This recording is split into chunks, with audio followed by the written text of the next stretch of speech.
දැන් අපි ඇත්තටම ආර්ථික වශයෙන් වැටිලා ඉන්නේ මල්ලි. කවුරු කොහොමද ආර්ථික වශයෙන් අපි වැටිලා ඉන්නේ. හරිද? දැන් කියනවා මම කෝටියක් දෙන්නම්, ලක්ෂ 50ක් දෙන්නම්. මම ඒකට විකල්පයක් තුමාට ඉදිරිපත් කරනවා. අනිවාර්යයෙන් තුමාට විකල්ප ඉදිරිපත් කරනවා. මොකද අපි රටවල් මිනිස්සු අපේ රටේ ජනපති කවුරුවක් කමන්නේ. මේ වෙලාවේ ඉන්නේ පඹේක් නම් පඹේට මම උදව් කරමු. මොකද මේ අපේ රටද? නායකයන්ගේ අපේ දරුවන්ගේ නූපන් පරපුර ඉතුරුලා තියෙන රටමලි මේක. මේක විනාශ කරන්න අපිට බෑ. ඒ කොහොම විනාශ වෙන්නේ ඉන්නෙත් නෑ අපි. මගේ පැහැදිලිද? එතන මම ඉන්නේ එතන. එතකොට අපි එතුමාට මම දෙන්නම් මේ එතුමා දැන් සමාන මිනිස්සු හොඳක විපක්ෂේ ගොඩක් කරේ එතුමාට හැන්ඩල් ලක්කර කෝටියක් දෙන්න මම ගණන් හදවුවා. ඒවල් ලක්ෂයක් තිබුණොත් කෝටියක් දුන්න කෝටි ලක්ෂය. කියන්නේ ඩොලර් බිලියන් 3ක්වත් අඩුව තමයි මේ එතුමා කියන්නේ දෙන්න ඩොලර් බිලියන් 3ක් අපට හම්බ නැහැ. කෝටි 8000යි හම්බෙලා තියෙන්නේ. හරිද? ඒක අපි කොහෙන්ද හොයන්නේ සල්ලි? ඒකෙම අර මේ එළවඩක් නැති මෙලවඩක් නැති අදහස් එතුමාට දෙන ඔය උපදේශක මේ ඇත්තටම මෙයාගෙන් අයින් කරන්න ඉස්සල්ලා.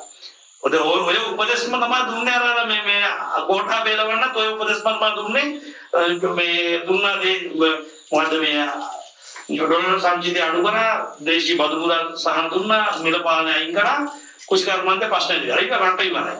කොටාපේ ගෙදර. ඉතින් ඔය වගේ උපදේශ දුන්නා උපදේශවල අත තියාගන්න තවත් අන්න කුමාරත් යන්නේ. අන්න කුමාර ඇත්තම කවුද මට කියන්නේ. හරිද?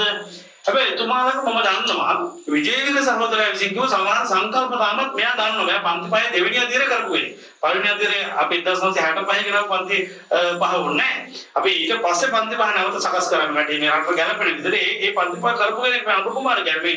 හොඳ සංකල්ප නැති මිනිස්සු නෙමෙයි. මේක සංස්කෘතිය සහ ආගම සහ ජාතිය පහක් නොදරන මෙයාලා මරු. හරිද? ඒක කියන්න ඕනේ. ඒක අපි එහෙම ගැටුමක් කියන්නේ සංස්කෘතිය සහ ආගම කියන දේ තමයි ජාතිකත්වයෙන් විතරයි මම මෙයාලගෙන් පොඩි වෙනසක් දකින්නේ. මං කියන්නේ පැහැදිලිද? එතකොට දැන් මෙයාට තියෙන අවස්ථාව. මේ අවස්ථාව ළඟ නොහැර ජනතුමනි ඔබතුමාට මාව කැඳවන්න. මම එන්න. මට ප්‍රශ්නයක් නැහැ. ඔබ මට ඊට වඩා ලේසි ඔබතුමාට පුළුවන් නම් මම එතුමාට කියන්න පුළුවන් නම් ඔබතුමාට නුවර එන්න. ඔබතුමාට නුවර මන්දිරයක් ජාති මන්දිරයක් තියෙනවා. මම කැඳවන්න ඕන වෙලාවක රායන් දවල්ක් පැය කිසිම පුරාත් රටවැඩි සේවකයන් සූදානම් මිනිස්සු. පඩියපා මොනවත් එපා එන්න. ඔබතුමාට මම යම් දෙයක් කියන්න. ඒ කිව්ව දේ ඔබතුමා කරන්න මේ විශේෂ නවත්ත ගන්න ඕන. ඒ විශේෂණයෙන් ඒ කියන්නේ අනිවාර්යයෙන්ම එක තව දෙකක් තියෙනවා. ඒක කියන්න ඕනේ. එකක් මොහොත කොට ගැනීමක් අනිත් එක භූමිකම්පාරයක්. මේ දෙකට මුහුණ දෙන්න නවත්ත ගන්න අනුපමන් සානය වච්ච පුරන් මේ භූමිකම්පාව එන එක වෙනවමයි. හැබැයි ඒකෙන් ජීවිත හානි නැතිව කරගන්න අනුපමන් සානය වච්ච මේ අපේ රජා සරලව. දැන් අපේ රජා කරන්න දෙයක් නැහැ.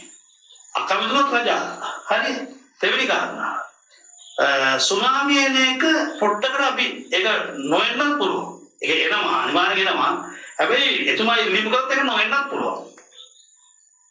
එතුමාගේ ඉල්ලීමට එහෙම සෝබාදහම අවුරුදු වෙනවා කියලා ඔබ මගෙන් ප්‍රශ්න කරයි. මං කියනවා මේක සිංහලයේ රාජ්‍ය. හරි සරලයි. මේක සිංහල බෞද්ධ රාජ්‍ය. හරි සරලයි. මේක භාග්‍යතුන් වහන්සේ ශ්‍රීපාද පත්මය තෙවතාව ස්පර්ශ වෙච්ච මහා පුණ්‍ය භූමිය. මේක හරිම සරලයි. මේක කාටවත් අයිති වෙන්න බෑ. මේක කැඩෙන්න බෑ. මේක බෙදෙන්න බෑ. මේක විනාශ වෙන්න බෑ. මම ඔබ විශ්වාස කරන්නේ නැති කාරණාවක් කියනවා.